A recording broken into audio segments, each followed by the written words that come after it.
All right, folks, we're looking at Jan 8, Wednesday. The live stream, Patreon, YouTube, you get the deal. Let's begin here. Thank you, everybody, for joining. We're looking at Apple 3 minutes chart. If you can hear the picture, if you can hear my voice fine, you can see the picture fine, just let me know. And we'll begin right away.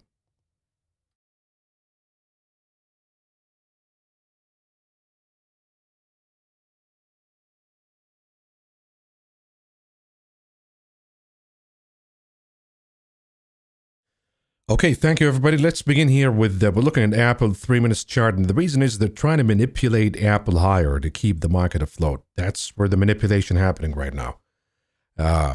Because you see the rest of the market, NVIDIA is not looking so good. NVIDIA is actually back at the lows here, flirting with losing 140.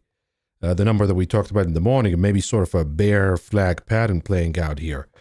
So to counter that, they're trying to manipulate Apple to move higher. But the problem is, even yesterday, you saw what happened here when Apple began to move higher against NVIDIA and then began to flush down along with NVIDIA. So here it could be the same thing where they're trying to do it, but then Apple succumbs to it and goes down. That depends, of course, on how the VIX is going to trade. So for now, we're looking at the VXX pulling back a little bit, and you see it tick by tick, by the way. If you look at the SPY, you'll see it moving higher right now. So it's a tick by tick based on volatility. But the important numbers to give you confirmations that we're breaking down are the numbers that we talked about in the morning brief. So here it's going to be 5,900. You break below that, there's no reason to do that again because we already found support here. We found support here. So going below 5,900 again means that you just didn't find support twice. It was a strong support here, strong here. If you can't find it again, that means it's going to break down in a flush. So that's the number that I'm waiting for. And the number for the NASDAQ futures, give it a minute here.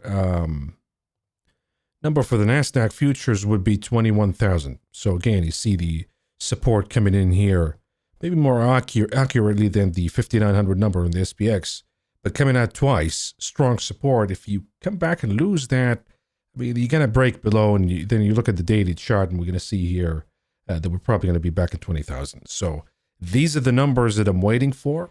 And if we look at the other indicators, the dollar, anything new here, I think the dollar is probably going to head higher again. So that's a net negative for the market. And you look at bond yields with the ADP report that we got today, maybe a little toppy. Maybe Friday is going to do something to it. But right now, at least in the daily, we're not seeing that in the weekly, by the way. Weekly is still hot. So that depends on the Friday payrolls, but it's not doing a lot for the Russell 2000. See, the Russell 2000 is down today. The IWM is down today. The XHB is down today. So it's not doing a lot to help these yield-sensitive stuff. By the way, the KRE here, you have your 100 days moving average. You close below that, you're probably going to continue to head down. So we'll keep an eye on all of these yield-sensitive stuff. Gold futures, anything you see here above the 100, but I don't trust above the 100 facing the 50 now. But I don't trust it until we see the dollar going down reliably. So there's nothing to see here. Going back to the VXX, flushing down a little bit, so you'll see the SPY improving, and that's probably going to be NVIDIA doing the most of the improvement. And now Apple kind of cools off a little bit, right? Because there's no need to manipulate it anymore. That's the game that they're playing here, the dynamic for today. Other big caps, if you look at Microsoft, how's that doing? That's been the strong since the beginning of the day, the pre-market session. And it's strong right now, but I'm seeing here the 3 minutes at least to see the resistance here and then the flush that we got. And you see it coming back here. So if we can't break that range of Microsoft, let's say 427, then probably heading down, and the rest of the market will also begin to head down with it. Google. If we look at Google here, we talked about the risk force, folks, of the double top. So that's still here, even though it's trying to find its way higher, but it could lead us all the way at least to retest the lows here in this reaction, 187.5, and then after that we can go lower. But right now, that double top seems to be a little too strong to me to beat with another candle or 2 days worth of candle. I think you need to go down, revisit the more reliable support before you head higher again. If we look at Amazon, Amazon still not beating that number, 218.73, so showing weakness, showing stalling, but not definitive yet, not giving us the okay yet. Meta, still higher lows. So that, in my book, Meta remains the strongest big cap, at least along with Google. So you have Meta, Google looking good. Amazon, not quite yet. Apple looking weak. NVIDIA is beginning to look weak too. So dynamics are shifting here. Go back to NVIDIA. Let's see here, 3 minutes. Oops. Beginning to frizzle, but Apple is holding. So SPY continues to hold. So long as they keep Apple going, indices are going to hold. Apple gives up like yesterday, then you see a 1% decline in the indices. If we look here, folks, see, the majority of the map is weak. I mean, some of these names, even Micron is down about 2.5 now. AMD 4.5. Palantir continues to go down. So even the healthcare that went higher yesterday gave up today. I mean, J&J gave up all of the gains. JP Morgan gave up all of the gains. So here, we're seeing something interesting, that the gains are not holding, and they're not really. We talk about the rotation, folks. Let's go with the RSP or the Dow Jones or the value. That's not happening, at least not right now. That's indicative of weakness in the market that maybe needs to flush first, that there's another flush before we find a footing. But that depends. These three names need to go down. Apple, Microsoft, NVIDIA. They need to turn negative. And Apple right now, positive along with Microsoft. NVIDIA is the one that's threatening to turn negative again. Let's look at Tesla really quickly here, folks, before we talk about anything else. Tesla on the hourly chart, let's see here, because looking a little stronger than the bunch, but if we lose 390, let's say on the hourly time frame, then I think we're going to re-challenge the lows right here and break below the lows, and 360 becomes in play right away. So we'll keep an eye on Tesla here. 390 is the number that I'd be comfortable in opening new shorts on it. BTC, anything going on BTC today? Continues to go down, but is it giving us confirmation? Not really. So right now, you can trade MicroStrategy if you'd like. I mean, I still would wait for the lows to be taken out for MicroStrategy to give us a trade that is worth entering. Meantime, you have Coinbase. This one, I think here, if we're not turning the corner from negative to positive, we extend that negative momentum. I think it could be a flush all the way here to at least 222, which is where we got a move higher, a breakout candle. There's a massive gap right here that could be closed. So keep an eye on Coinbase. That could be a really good trade, better than MicroStrategy, at least in the short run, if BTC indeed goes down and breaks support. What else should we talk about here, folks? Because if you look at the movers, the EV stuff that was hot in the last couple of days now coming back down, giving up. What's moving higher today? Not a lot. MDT, I mean, Coterra, not a lot of sexy names here that are moving higher. And the rest is just less than 1%. So the market is weak. The breadth is really weak today. But I'll keep an eye on Apple. To me, Apple is the key for the day because we need to see that inverse ABC playing out. But of course, they're trying to fight here to keep it higher. So for me, Apple is the most interesting chart to keep an eye on because if they keep Apple afloat, they succeed, unlike yesterday when it failed right here. If they keep it, then it's going to be hard to knock the indices down before the close today. Keep it at the VIX. I think that the VIX is still strong. This is the VXX, of course. If you look at the actual VIX, that's still above 1845. Unless we take 1845 for support, I think that the next step would be here in the hourly chart. That we're going to continue to find momentum and hit to 20. After 20, you're going to see probably stronger reactions where even Apple cannot hold. If we hit VIX 20, I think that's going to be so hard for Apple and Microsoft to hold. The other thing, of course, folks, is the quant computing. I mean, Jensen Huang not only crashing his stack, but crashing the other stacks.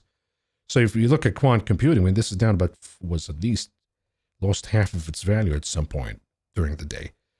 Now, I know traders will share the story, of course.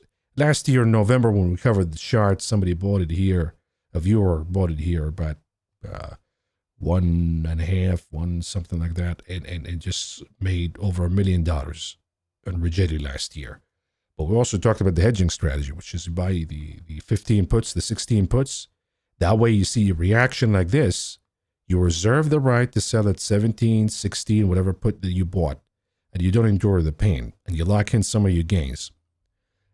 In a scenario like this, when you see a break like this, by the way, a stop loss order doesn't protect you. So when you have a stock in your portfolio that acted like this, and you're afraid about a gap down, the only way to protect against it is puts. So the viewer protected the shares and the gains by using the puts. If this reaction continues, now right now I think that it'll probably continue. You'll probably see more losses to come. The thing is, look here at RGTY, and you'll see that a lot of the puts, I mean, with a 50% move, yeah, you'll make money, but not so much money. Now, the implied volatility is getting way, way, way extreme. So if we go down, let's say the stock crashes, but yet another 30%, right, to $9. You're paying $2 here, so it requires a 30% drop from this point on. So you can't really trade it via options as a trader, unless you get that 50% move every day. So the put options are really preserved for folks who own the stock and want to hedge. This is one of those things that you just short if you're confident that it's over. But that's quant computing for you. Jensen Huang killed it today, or yesterday rather. Apple, most interesting chart to me because it was flushing down. Now these sons of bitches are trying to manipulate it higher. But at the end of the day, you think that, like I said, if the VIX heads above 20, we'll see how this is going to play out. And NVIDIA takes 140. I think it's going to be really hard for Microsoft.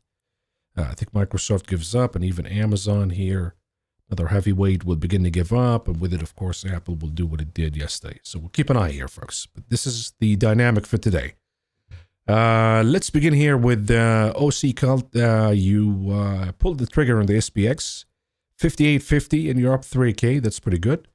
But you got to be careful here. Watch the VXX, right? So if you have short-term SPX, I think there's another pop coming, right, in the VIX. I think there's another move higher coming in the VIX, and that means that the SPY probably going to break below these lows. So look at the 1 hour. Yeah, I mean, we still got plenty of room, right? We can get oversold. We can close this gap even today. So the gap here would be the highs 585. So that number could be a play at the cards today. I mean, I'd rather see a rebound so we don't, because if we go down all the way, it's going to be really oversold. But under an inverse gamma, you could cut below 585 and head all the way to 580. So keep an eye. Could be an interesting session, but I think that the VIX is not quite done yet. So if we look at the VXX, I think there's another one coming. Could be. And if it is, I don't think the manipulation in this guy is going to continue to hold here.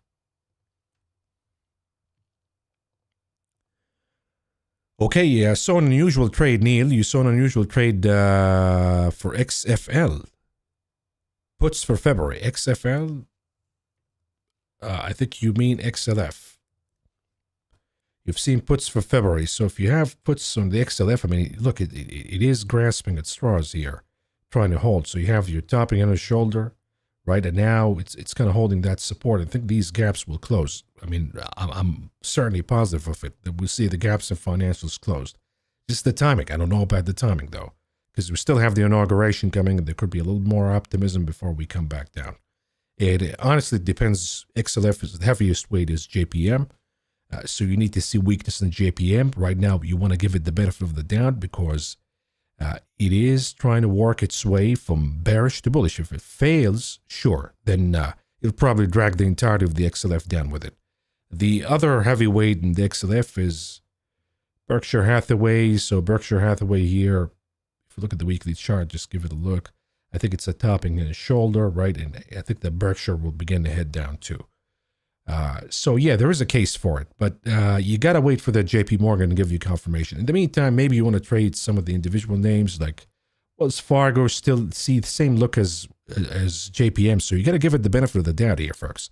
A little too early for the XLF to short the XLF. Maybe you're better off going with the KRE, right? The KRE maybe is going to flush down depending on the close today.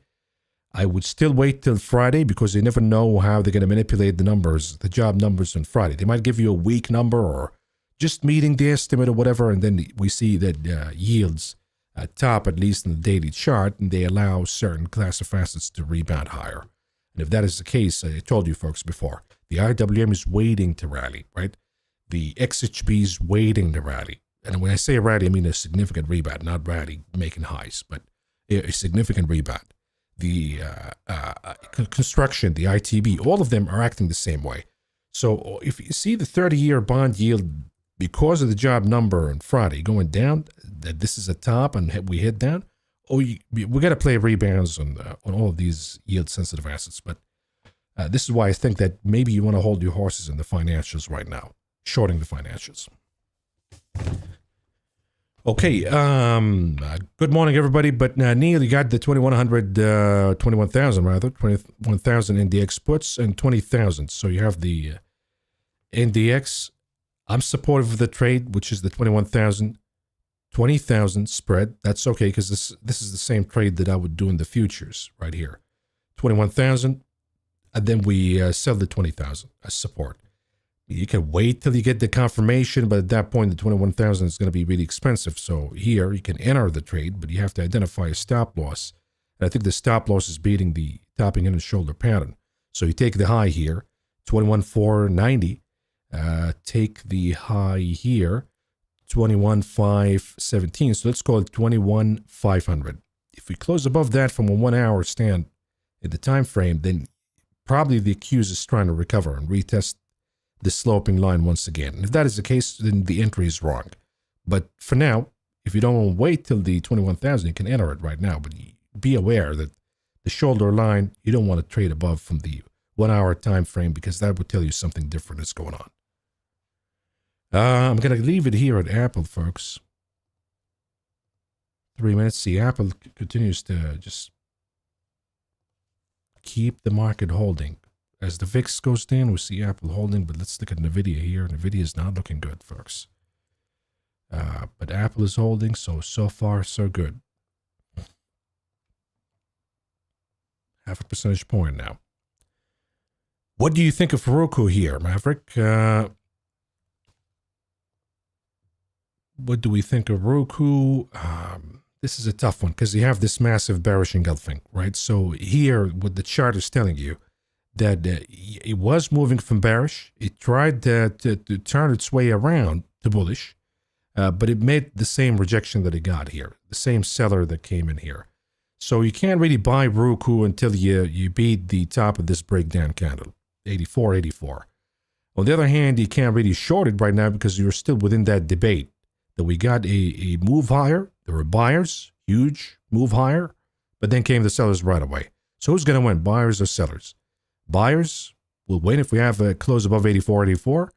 The sellers are going to win if we have a close below 77, which is the low here. I mean, 76.80, but 77 will be good enough. If you close below 77, then you probably don't have the energy to do it. So you're going to head further to the downside. But right now, you cannot really enter a trade on it. I mean, you see a similar reaction here that led to more downside. So you got to wait till this resolution to get out of the body and the range of this massive candle. I don't like the music. Says, well, that AMD trade blew up. Well, I hope you got out of it. Remember yesterday we said get out of it. 128, you cut loss. You close below 128. You got to get out of it because all chips are getting hurt right now, with few exceptions. ARM is the one that's still strong, I believe. Micron maybe come back, but give it a refresh here. Yeah, ARM is the only one, but the rest are all down. Yeah, see the close below 128, that was the give that it doesn't have the energy, and boom, it just flushed right now. I think we need to wait to see closing this gap. Maybe you'll find some support here, but boy, this hourly candle is just so strong. It will probably lead it to more downside. I think it might find it below 120. It might find that support because there's a gap right here too. That could be a region of support. But for now, the trade that you got is toast. That's gone. If you didn't get out of it, then it is toast. You have to pick up whatever you got in it. Mike, good morning. Maverick, you bought the Craig, you bought the SPXS 6.5 calls for 3 cents for this week. Okay, this is a lot, all right? Because 3 cents, if it happens, it happens. If it doesn't, it doesn't. And, you have this resistance right here. If it breaks above, sure. But don't invest too much in a lotto ticket. SPX downside target for today. If you look at SPX, don't assume that we're just going to have downside because, just because we're just going to have downside, because we could head back up higher again. It depends on the VIX at the end of the day. But right now, my 2 cents would say that we're probably going to break the downside at some point during the day. But maybe the VIX here wants to close the gap and then head higher. But I think there was another pop coming in the VIX here throughout the session. And you have to keep an eye on Apple. You cannot really knock the S&P down without knocking Apple down. And this has been manipulated. See, all of this is just manipulation via the algorithms that keep buying Apple tick by tick by tick just to keep the indices holding. But like I said, if you see a failure like this, right, where it moved higher, it tried to find its way, then flushed down, I think that's going to solidify the case for the SPY to go down. That's really important before we talk about targets. Now, as far as the SPX, if you want to look at an hourly target, we have a few gaps here, and you'll find support at the top of the gap, and that would be 58.76. Let's just call it that. 58.76. And if that doesn't hold, then we'll probably have the last one. We take the lower number of these two. So the low here, 58.32. The low here is 58.29. Let's call it 58.30.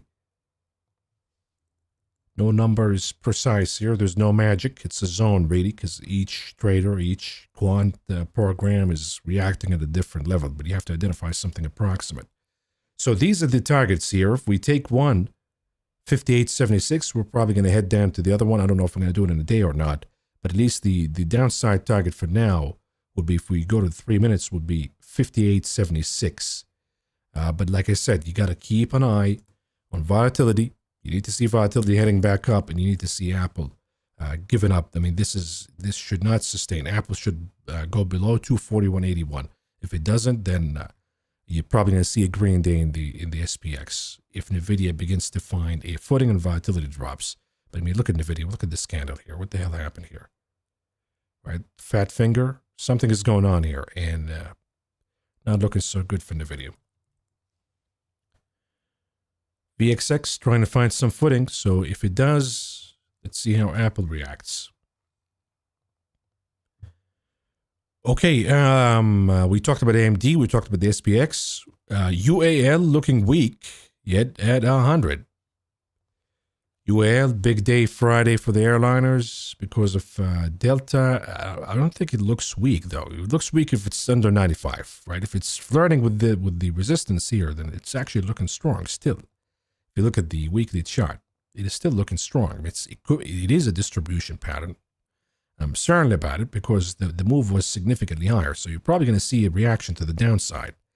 We covered the Alaska Airlines strangle. So somebody's expecting a big move in airliners coming. We have to wait and see here, folks. If we take 95 after Delta, then you're probably going to see more declines to come.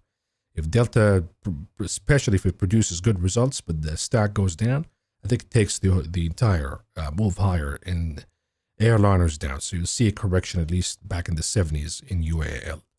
So keep an open mind because we have UAL earnings coming out on 21st, but I think Delta is going to seal the deal in painting the tape for all of these airliners. That comes out Friday morning, by the way. In terms of sizing, when the right moment comes, what percentage range your portfolio would you recommend for a bazooka trade, 5 or 10%?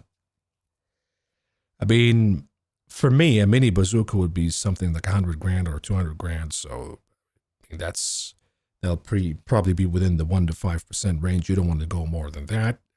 If you have something like we got back in 2008, for example, when the market was already weak for a period of time, and we've seen indicators like the dollar and bond yields doing certain things when you're already in a downtrend, right? And you see a break of support and things begin to get ugly. Yeah, then you fire up. Probably sometimes, in 2008, some folks fired up 80, 90% of the portfolio, some hedge funds, to short the market. But when you have an uptrend still intact and you're speculating on a break of that trend and a flush, as we've seen here, an end of the trend, then you probably don't want to go beyond 5% in the trade. So we'll keep it that for now, but it's still going to be significant. And if it works out, it'll produce sizable gains that you can use for a later trade. Look at the SPY really quickly here, folks. 3 minutes. Starting to find a footing. But I think this VIX, I don't know if I'm reading it correctly, but I think the VIX will have another move higher. We'll try to find another rebound. Whether that rebound materializes into something else or fades, I think that's going to be the key for today's session. But Apple remains strong, folks. Okay, too early for Palantir puts. No, you've seen the trade that we covered yesterday. Somebody already bought the puts, so there's no too early. I mean, you got the toilet right here, so if you want to short it, go ahead. But you need to include this catalyst. February 12th, 2025. Any expiration date before that is just useless. Because, yes, you're going to overpay, but if there's a move to the downside, let's say we're trading at 58, 57 before that earnings report, your put's going to appreciate significantly in value because the expectations for this catalyst right here will be what if Palantir flushes down to 30? That's what's going to be priced in. So, of course, at that point, Palantir flushing down to 30 is a possibility, but I'll take that before the event comes out. I'll book my profits before that event comes out, maybe leave 20% of the position just in case it happens. So, yeah, you can enter Palantir puts right now. You have confirmations in the Vortex. RSI, MACD, all of them showing confirmations. So, yeah, you can enter right now. But just make sure that you're including the catalyst. Bought BYD Sea Lion Hybrid in Bangkok. 26K. 26K is a great deal. 24K I saved compared to Model Y. You shorted Tesla. So, but Tesla's, I think, I don't know, correct me if I'm wrong or not, but here in the US, you can get a Tesla for about 30K with the incentives and the credits, but that could differ in other countries. So Teslas are still affordable, but the point in trading the stock is given. Of course, BYD is eating the lunch in China and Asia and even in Europe now. That's why the administration here is trying to block any introduction of Chinese vehicles manufactured in Mexico and coming here, because that's going to be a killer to U.S. manufacturers.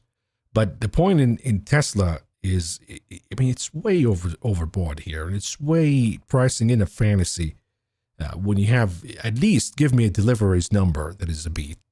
But when you give me a delivery number that is a decline, the first decline in years, and yet you're trading at the highs where the stock traded before when it was actually increasing the deliveries rapidly, it just doesn't make sense at all. It is a recipe for a flush to come, and for this to end badly, because the majority of this is just speculation on politics. And at the end of the day, the stock market, it's going to be a voting machine in the short run, but at the end of the day, it's going to be a waiting machine when you get the catalyst and the fundamentals coming out. So I don't think it's going to end up pretty good here for folks who are betting on Tesla to go to 500 and 1,000 and all of that. So shorting Tesla could be a great decision. Now, let's do Meta puts. Not a fan of Meta puts, to be honest with you. They're expensive. It's highly priced stock at 600. You're going to commit a lot of cash, and it still has a higher low. Meta still looks good as a big cap, so I'd avoid that. I'll pick something else, maybe Amazon if it breaks the support. NVIDIA perhaps could be better. Bronco, MAV, CMG 55 puts naked, 217, add time or. Okay, CMG is playing out, but it's getting a little oversold, so you probably want to wait for a rebound before you add. You want to see a rebound, failure, take the lows, then you add, and you take it all the way to 55, if not even below, because that's going to be another support. Then it might break below. So the daily is getting oversold, but of course you're playing the weekly since you have the February and the March puts, whichever one you got, you're playing the weekly chart. Now whatever rebounds we're getting in the daily, at the end of the day, you're going to head down to the lower Bollinger Bands, and momentum is turning back negative. So yeah, it is a good trade, but we need to add later, because this reaction right here tells me that maybe we're finding a footing right here, and we might get a rebound before we come back down. So you want to add after the failure, after confirmation that we have a lower high.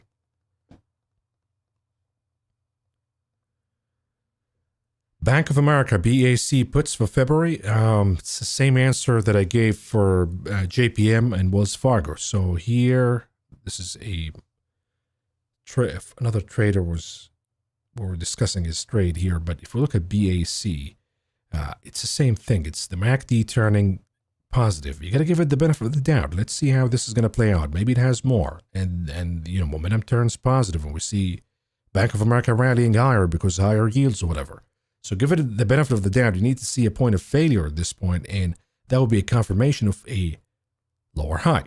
But we're not going to have that until at least, let's say we take the lows of this candle, and that will be 45. So right now we cannot really enter until we at least take 45 as support. Then we have a degree of comfort that this is indeed a lower high. Not the time yet to enter the puts in Bank of America.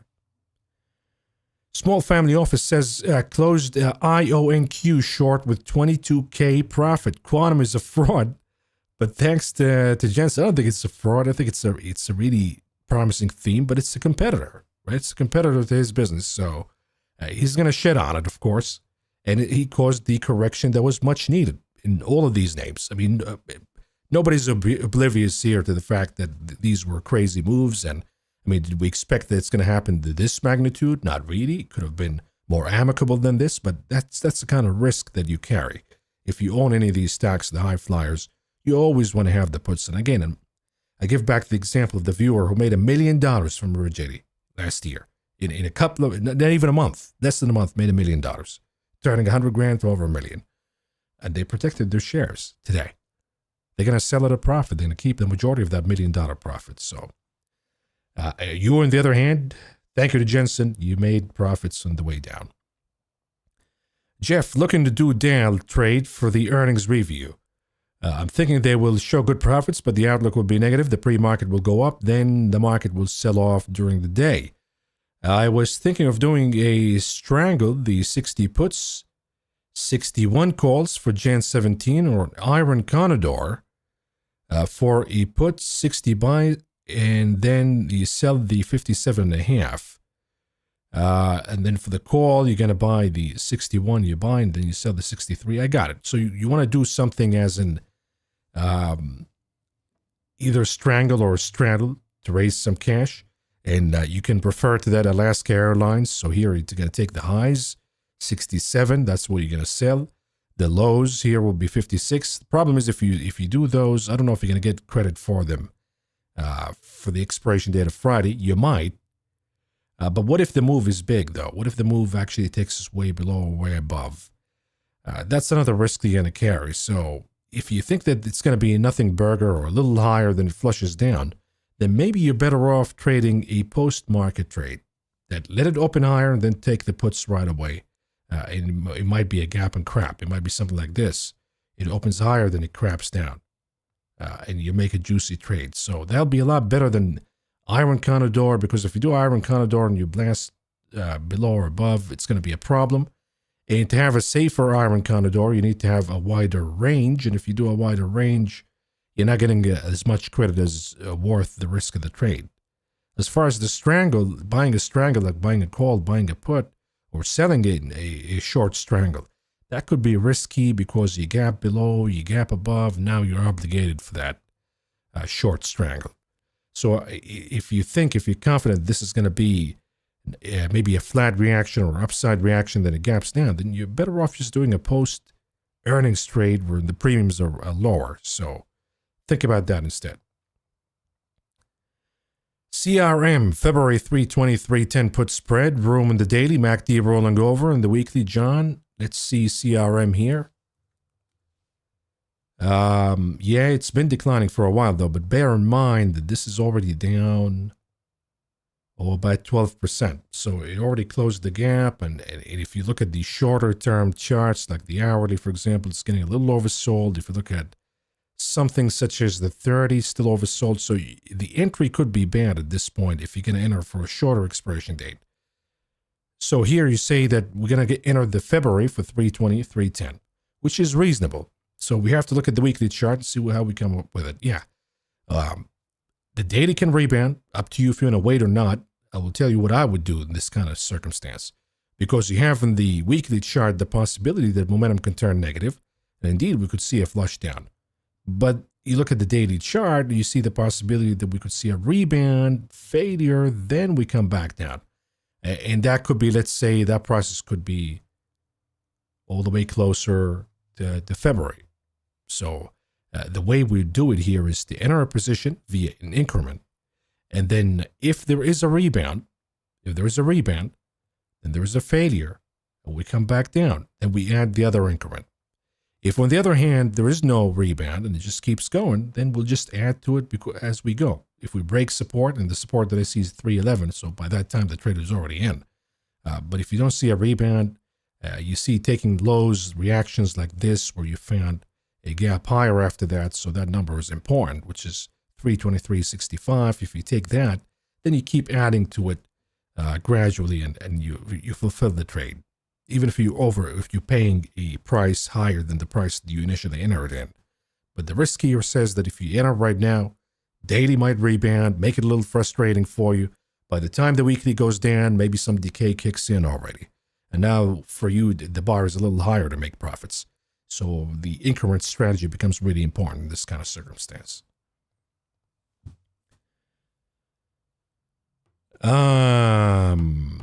Jeff, I got you. It's a strangle. You're doing a short. You want to do a short strangle, really.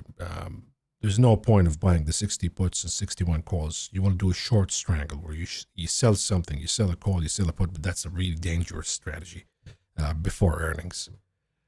Craig, Mav, Apple up, Nvidia down on the day. Yeah, that's what they're trying to do right now. So the pumping Apple, dumping Nvidia, and the market holds. But again, I'm not sure that Apple is going to hold, by the way. If the VIX comes back, not sure that Apple is going to hold, because yesterday it did the same thing where they tried to move it higher and they couldn't keep it up.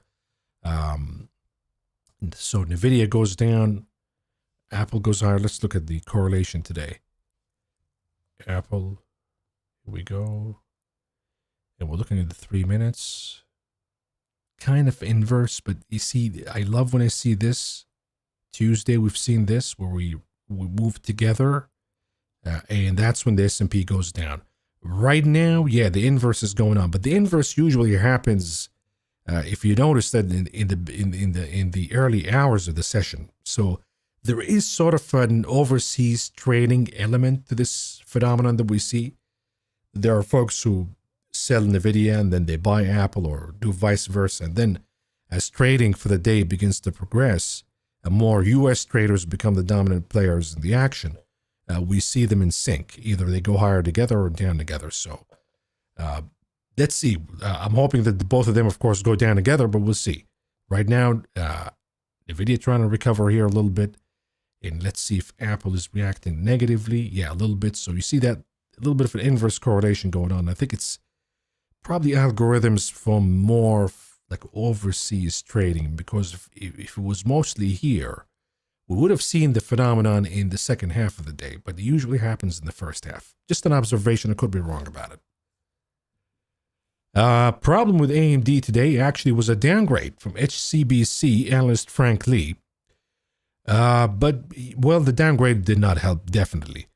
There was talk about maybe AMD beginning to compete with NVIDIA and all of that. But yeah, downgrade in a day like today when the chips were weaker to begin with, of course, going to hammer it. But again, I hope that he got out of it once we lost that 128 number yesterday. Mehmet, what is your expectations from FOMC minutes today? Could it shake the market? Yes, it could. Absolutely could. Because remember, you have one dissenter from the Bank of Cleveland. We want to know why she dissented. What is the problem?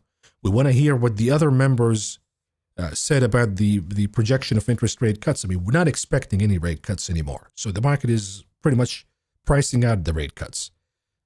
But that's for this month. They're expecting rate cuts later on. I think the importance of the minutes today, what do they say about the projection of 25 beyond January? And if there are any hints in that, such as we got one dissenter for December, is there another potential dissenter that could happen, that could take place in the next meeting or this meeting for this month? If that is the case, then the market is going to read to it that, hey, probably the Fed is done for good, done cutting rates. They're only going to cut if there's something else that shows up in the picture. And that could be an upsetting factor for the market. Because if we get that, guess what's going to happen? You're going to go here to the 30-year bond yield. You're going to go to the 2-year, and you see it moving higher. The 2-year specifically moving higher. Now, the 30 could have another reaction. So this is really important for you to understand. If the FOMC minutes suggested the Fed, any hint, the Fed is done cutting rates, we could see the 30 longer end of the yield curve actually heading down, but the 2 heading higher, because the 2 is where the Fed policy is. So that goes higher. But then remember, 30-year been going higher because the Fed been easing and increasing the risk of inflation. If they say that they're not going to cut anymore, directly or indirectly, of course, it's going to be mostly indirectly. If that is the case, we could see yields coming back down. That ignites a trade in buying the dip in the IWM or the XHB or the RTB. So we'll keep an eye on it. It could be a good lot for Friday. Mav, it seems to me that UAL being manipulated up front, running Delta earnings, and then they sell the shit out of it regardless of the report. I think so. And this is why I'm going to hold in the puts, even though we got a cut loss on it. But for me, either it happens or I'm okay with taking the whole loss. I'm being stubborn with it. But I think that I agree with you. Once Delta comes out, once these earnings come out, I think we'll see a lot of selling because the bar is just way too high. I know airliners have been busy and people are buying first-class tickets, swiping the credit cards, and then worry about it later because they want to get points or whatever. But the guidance will be important. And when it comes to the guidance, I mean, all you get to do is just look at what's going to happen here in crude oil, which went higher recently in the month of December. And with it, of course, diesel, and you're going to see jet fuel going higher. That's going to lead the expenses to move higher. And then the travel season is going to enter a slowdown as the consumer begins to deal with the debt, and we have to wait all the way till the summer season. And I think that could be a catalyst for selling news in the airliners because the bar is way, way, way too high. Looking at Apple here, still holding. The son of a bitch still holding. NVIDIA, VIX. VIX needs to find a footing here. Otherwise, if it breaks down, then forget about it. Probably going to be hitting a shoulder, and we're going to have a positive day close instead before the being off tomorrow. Hey, Mav, what are your top picks to add on your long-term portfolio this year? Really tricky to say, right? Because right now, you're not going to see anything that's working out in the market. So I'm eyeing the dividend stocks, obviously. I'm eyeing the stocks that went down in healthcare, in the staples and utilities. And I'm eyeing those stocks, but I cannot buy them if bond yield is not showing me a top yet. So I'm holding my horses here. Cash, a lot of folks are now cash is becoming a popular strategy. If you're not sure, just keep it in cash for now. Money market fund, you're getting the rate. At least you're getting some return until you figure out where to deploy the money next. If we have a top in bond yields, for sure it's going to be the dividend-paying stocks in the value.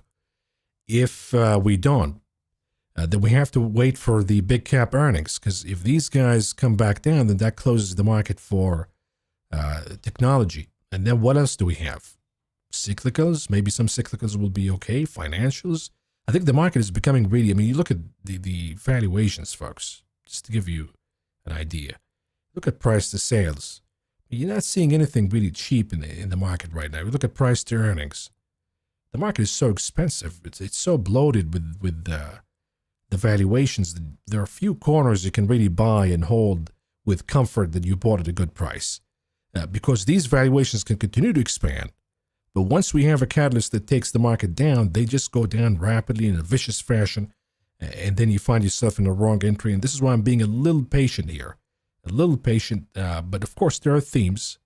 There's the robotaxi theme, for example. There's the self-driving theme that I think is going to be popular for 25. And our job is to find out, okay, what are the components in the robotaxi theme? What companies are doing what? And you find out smaller companies you can invest in. And those are going to be stronger themes. So I'll do that. I'm already working on that research for you for robotaxis, and we'll discuss some of the interesting elements to it. We're not talking about, hey, Tesla, Uber, that kind of thing. We're talking about smaller companies with smaller contributions to the robotaxi theme. And you find many more themes like this coming out in 25. Let's go back to the VXX here. Heading down, so the SPY beginning to improve. Apple beginning to go down, so my hunch is NVIDIA's improving, right? See the inverse, right? NVIDIA goes up, Apple goes down.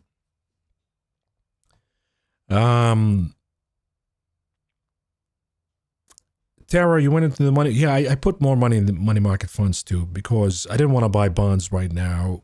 I don't want to commit for like a year or 2 years till maturity. I don't want to trade the bond either. So to me, money market fund was the easy option. So yeah, I deployed it. And by the way, look at the chart of the inflows to money market funds. Remember back in 23 and 24 when they said, oh, wait till all of that money comes out from money market funds and chases equities. It never came out because it's a great deal. You just park the money and cash in the percentage, and the percentage is going higher. The yield is going higher. So what's not to like? Until the market opens up, I don't want to chase the technology theme right now. I don't want to chase the big caps right now. It's too late. I want to find another theme where I find value. But I'm not going to do that until I see the dollar and bond yields retreating. Until we change the narrative about where the economy is going. And the recession risk begins to take over the inflation risk. Let's look at this. Look into KMDA. Build a position since a few weeks ago. Interesting portfolio at KMDA. CAMDA. Daily chart. This is been hot right now. Biotech. I don't know if I want to chase it though. Maybe I'll squeeze in a few more days worth of gains, but it's a little too hot right now. Let's see what they do. Therapeutics. Okay, so this is not a newer company though. There was news here on it. FDA. Okay, so, but you know, biotech is not, these pops in biotech, they come and go. So it's not I don't know if that's a reliable ad though. If we look at the ETF, XBI, that's a different look entirely. But there's a possibility the XBI could improve if we see bond yields coming back down. So FOMC minutes could be a catalyst. The jobs report on Friday could be a catalyst. So if you see bond yields going down and you like biotech, I'd probably buy the XBI, rent it for a little bit at least, and then dump it. Maybe it goes from 92, 98, or 100, and then comes back down. BOIL calls. What are futures doing in that gas? 5%. But let's look at the Henry here chart. Because it is still within this tension pattern. And to be honest with you, we have a bearish engulfing candle. We haven't beat that pattern yet. So my hunch, my 2 cents would say it'll probably break to the downside. Head and shoulder, right? Momentum changing from positive to negative. I don't think it's a good entry. I think it was a good entry right here. We're kind of anticipating a cup and handle breakout. I think if you enter right now, maybe you're a little too late. Maybe you'll get a day or worth of pop. But yeah, my 2 cents would say we're probably going to head down in that gas. So wait, hold your horses. Let's do. Hey, Mav, I see head and shoulder the daily chart of KIE. Talking about insurance, by the way, horrific. What's going on in LA right now? It's unbelievable. It makes you think, like, is this really happening because we had some wind and all of a sudden fires are beginning to start? Or is there something going on here where these fires are being started intentionally? If that is the case, I mean, something has to be discussed. But anyways, big ramifications. What's going on in LA right now, huge ramifications in the insurance industry. And probably going to be a catalyst for more inflation. Because now we're going to see property insurance costs going significantly higher because of that. We see head and shoulder, looking to short, targeting 52.13. What do you think about this trade? The insurance ETF, remember what we said here, see with yields coming back down, or coming back up rather. We've seen the insurance ETF coming back down in a big way. This is about 11 to 10% correction. You don't want to buy the puts just because of the pattern. You don't want to buy the puts right now just because you have a pattern that suggests head and shoulder when you have already a 10 to 11% decline. because your entry is probably going to be bad. And now we have the catalyst of the fires again igniting the fact that some insurance companies are probably going to begin to charge more, and we see these stocks moving higher. The approach that I would do, because if you look at the weekly chart, rather, yes, the weekly chart, this is the same example that we just talked about a few minutes ago. It is a head and shoulder. The weekly suggests that it's going to go down because it's probably going to be regulations by the Trump administration against price gouging, by insurance, and all of that. That could happen. And we see the insurance ETF heading down. In the meantime, the data is going higher. So the approach here that I usually do is going with long-term puts. Let's say March, April, you buy the puts that you want to buy. And then hedge against them via buying calls in the short run.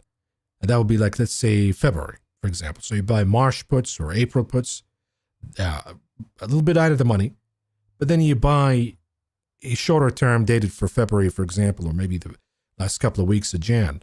And you buy some calls on it just in case if it is really oversold at the lower bands, begins to rebound a little bit, fixes the daily momentum, and then fails at some point at the top of the candle. That's what I look for usually.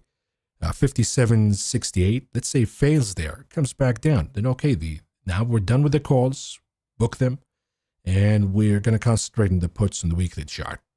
That's going to be my approach in handling a short in the insurance ETF. Could we see a drop below 190 and GoDaddy before Jan 17? 190 could be, but 17 is going to be a little too tough because you have those lower bands kind of preventing. You see all these wicks and bounds. It wants to go down, but that Bollinger Bands will keep it tight. It's a possibility. We're not too far from 190. So can you fire up a trade on it? Yes, you can. Topping in a shoulder. You got your support right here. You're breaking below. You got all the ingredients that, yes, it could happen. But just understand that it's a more speculative kind of trade. I don't think the odds will be pretty good on it. So if you go GoDaddy, 17th, 190, you have a 20% chance of profit, depending on the price that you get here. Not the best chances of profit, right? But it is possible. So with that understanding, we're not going to commit a lot of capital in the trade. We're going to commit a little bit. If it works, it works. If it doesn't, it doesn't. You want to commit a bigger capital if you're betting on the end here of the rally in GoDaddy. It's going to go down. Either way, in this case, if I see GoDaddy going down, I think that the best way to do it is longer term puts out of the money. Let's say 160, 170, or you just short. Just borrow the shares at 195. Have a hedge, for example, at 207 or 208 as a cut loss, and just short it from this point on. Then you can sell puts, by the way, covered puts to raise cash. So this is how I would handle GoDaddy. But yes, the trade is possible for Jan 17, but just don't commit too much to it. Let's do Discord. We got nothing here. Come on. Nothing on Patreon either, so let's give you a final look here. SPY for today, 3 minutes chart, still stuck in a range. Dynamic of Apple being stronger, but NVIDIA being weaker, although NVIDIA now weakening again, and Apple, that's the key for today. You know, if Apple comes down like it did yesterday, maybe try to rally. If it comes back down, yes, everything will head down together. But I think that depends on the VIX coming back up like it did yesterday. See, the VIX now beginning to find a footing. So if the VIX makes higher highs, because the risk for the VIX right now is topping in his shoulder and then it fizzles down, that's going to seal the deal. That's going to be a positive session for the day, no doubt about it. But if you begin to challenge that shoulder line and trade above, challenge the highs, then yeah, we're probably going to have something like yesterday where we see a rally in the VIX and then Apple joins NVIDIA and the rest of them in trading negative. And it's kind of trying to do that already. So we'll keep an eye here. Microsoft also worth keeping an eye on because it's one of the positive big caps. Let's see here on the map. Yep, Apple, Microsoft, NVIDIA. The rest is negative, so we're not worried about those. Tesla, I think it's going to take 390 at some point today, but it's really Apple. I mean, even Microsoft will fizzle out really quickly. If the VIX comes back up, it'll just go negative really quickly. It's really this guy. because this guy has a lot of manipulation happening in the quant funds and all of that. But like I said, European closes over, then we see usually Apple weakening. Just an interesting observation that I've been noting in the last few days. Spooky. 190 put spread for next week for UAL, yes, but again, like I said, this is going to be sort of a lotto. It depends on Delta. If we see the whole industry getting hit, sure, it's going to work out and pay handsomely, but since there's a degree of speculation more than reasoning in it, you don't want to commit too much capital in it. NVIDIA headed to the third test of 140 today. How long below 140, assuming it breaks support, before we fire a bearish trade on it? If you're going to do NVIDIA alone, not the indices, you need to see, this doesn't count. Stuff like this, that could be a fat finger trade.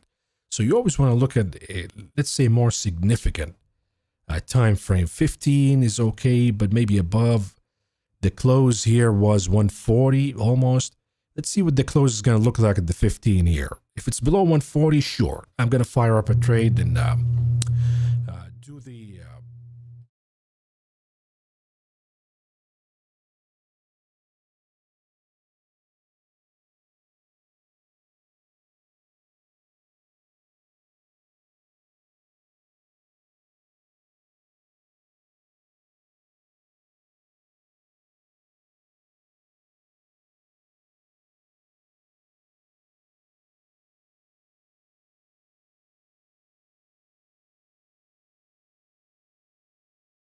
Okay, so this is the one that I did yesterday, the 140, 135. So before that, if you following the conversation on Discord in the live chat channel, and by the way, if you can find all of my posts on a channel called Mav Posts, you can find everything, all the conversations. But we did 145, 140.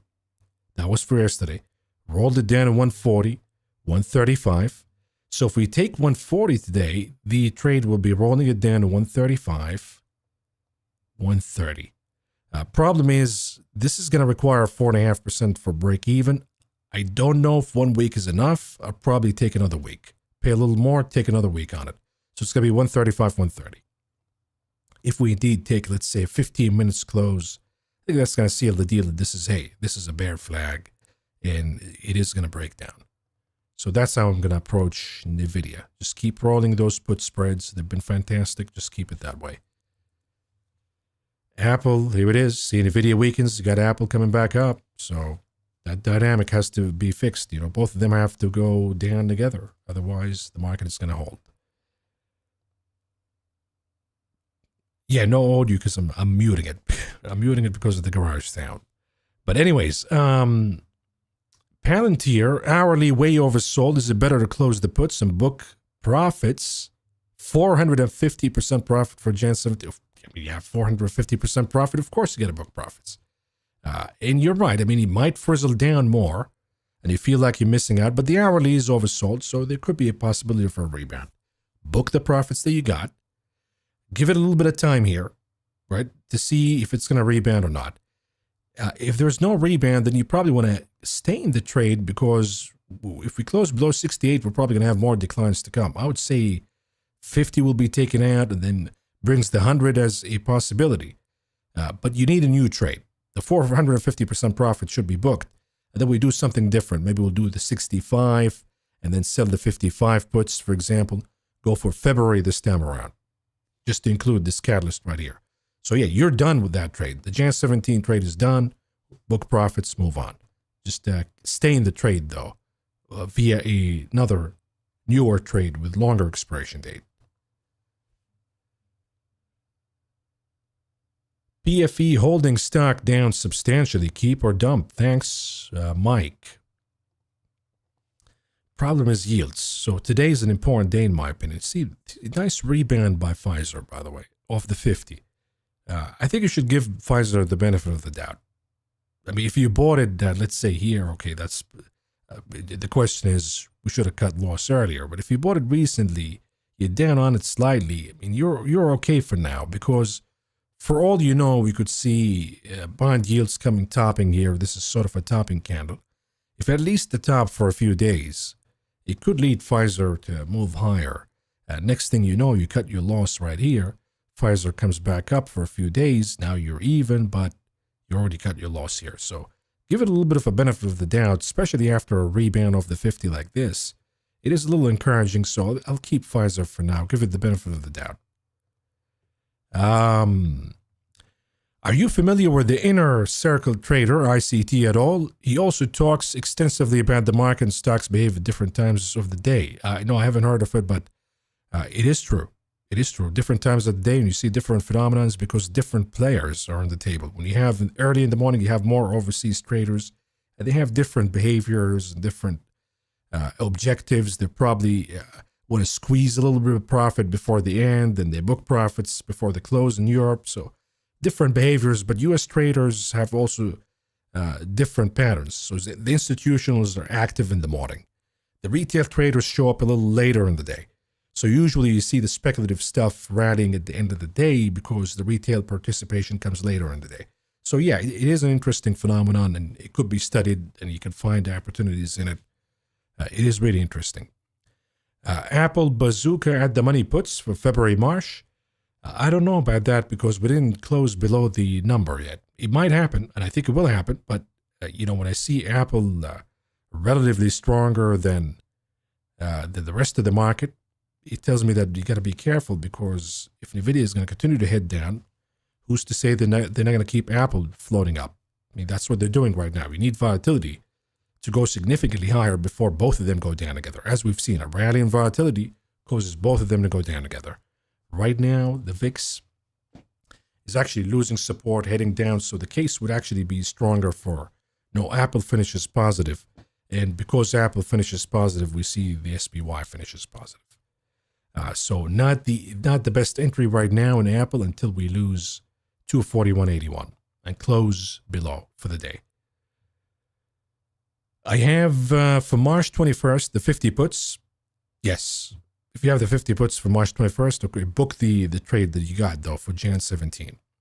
Adam, what factors holding SPX up? Is it really as simple as soccer moms just swiping cards and don't care? Perhaps. But Starbucks, I mean, got hit pretty hard before. Now it's coming back. Let's see here. We talked about this 200 daily MA that you buy it. So it got oversold. It's just doing an oversold rebound. For all you know, this could be an inverse ABC and it comes back down.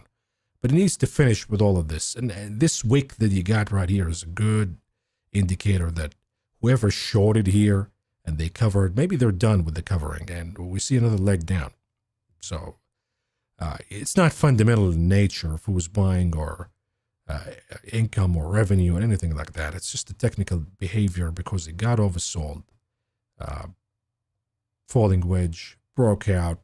It could frizzle down again just as easy.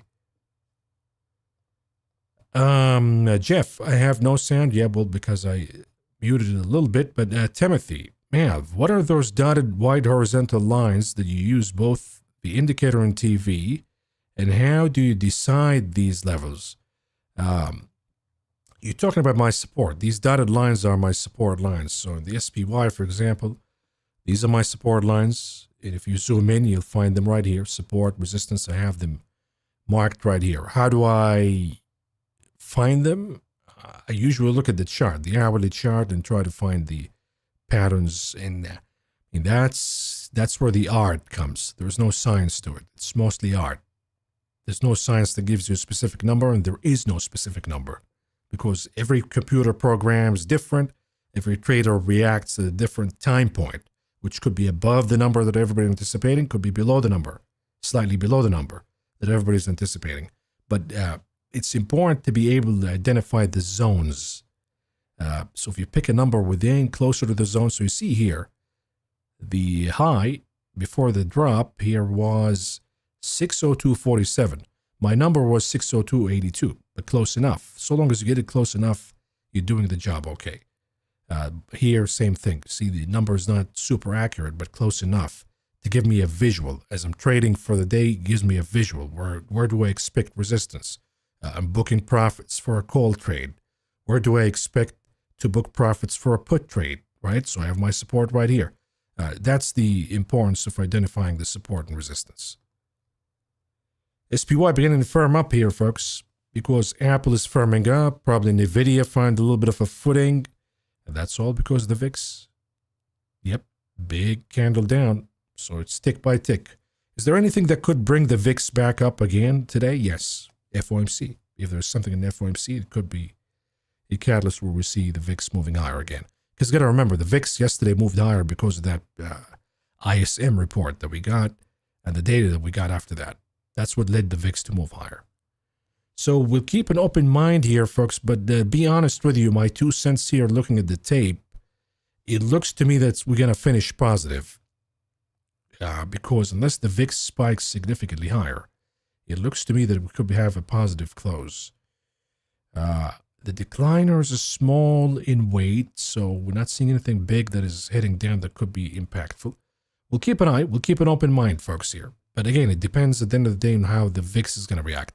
After the catalyst of the FOMC, if you don't see a pop in the VIX, it's probably going to be with pretty much 90% degree of accuracy, that's going to be a green day, not a red day. If the VIX comes back after the FOMC, then we have a different thing going on. We can discuss that at that point. For now, folks, any theory on being range bound for the SPY with market close tomorrow on OPEX Friday? You have the 586 for the 21st, you're down 20%, but it doesn't feel strong. Maybe the FOMC minutes will save me, maybe. 586, you're not that far. You have all the way to 21st, not even the 17th, so you got a little bit of time here not to give up on the trade. You're only going to give up on it if you see a bullish reversal, and that will be, for example, closing above the top of a breakdown candle in the hourly, 591. This is the important number that we've been discussing. We go above 591, okay, then the 586 is probably not going to happen by the expiration date. But right now, the trade is still valid, so I'd keep it. Anyhow, folks, now you know what to look forward to for the rest of the day. Bill the Thrill says, I would like to buy EV stock for 2025. Looking at Rivian as a candidate, just hit the 20 MA, has plenty of cash as well. I have Rivian. I think that after the number that we got, it is a candidate. Now it's pulling back a little bit, but all we had to do is look at the weekly chart here. All of EVs are weak today, but to me, if it doesn't erase the entirety of the move, right, it maybe consolidates in sort of a cup and handle, I think in time it's going to head higher. We'll see short covering and it heads higher. So in the EV, I'd rather be in Rivian versus Tesla. NIO is another name that I'm in. The lithium plays depends on the dollar coming down. If the dollar comes down, ALB, QuantumScape will be hot, but they require the dollar to go down. For now, I think that Rivian is the name that I'm going to stick with. Lucid is not so good, so Lucid probably will sell it right here. We'll sell Lucid because that's higher end and really limited, so it already went 3 falls or 2 falls, so Lucid is done. But I'll stick to Rivian and NIO. BYD could be another choice, by the way, but BYD hasn't been... You have to trade it, though. I mean, if you have access to it, you can trade it here. But it's not the most reliable, to be honest with you. So if you have access to Hong Kong, you go with BYD. Because BYD is just killing Tesla and everybody else in overseas markets. With that, folks, you know what to look forward to. This is a algorithmic kind of game. And if you see the VIX popping with the FOMC, then sure, we got something different. The SPY is going to close negative. But right now, it looks to me that VIX continues to head down like this. And confirming that topping end of the shoulder that we got in the 3 minutes at least. Let's see what the hourly looks like. Clean it up. The hourly still has possibility that it could be an ABC. So we'll keep an open mind, folks. Could keep an open mind, but this is what you need to know for today. Apple, once again. NVIDIA. That's an important relationship to keep in mind, too, for today's session. With that, folks, we've got a chat session coming out at 9:30, so we'll take a rest here. We'll be back in a few minutes. Good luck for the rest of the day, and for those of you who are leaving us, have a great day. Take care.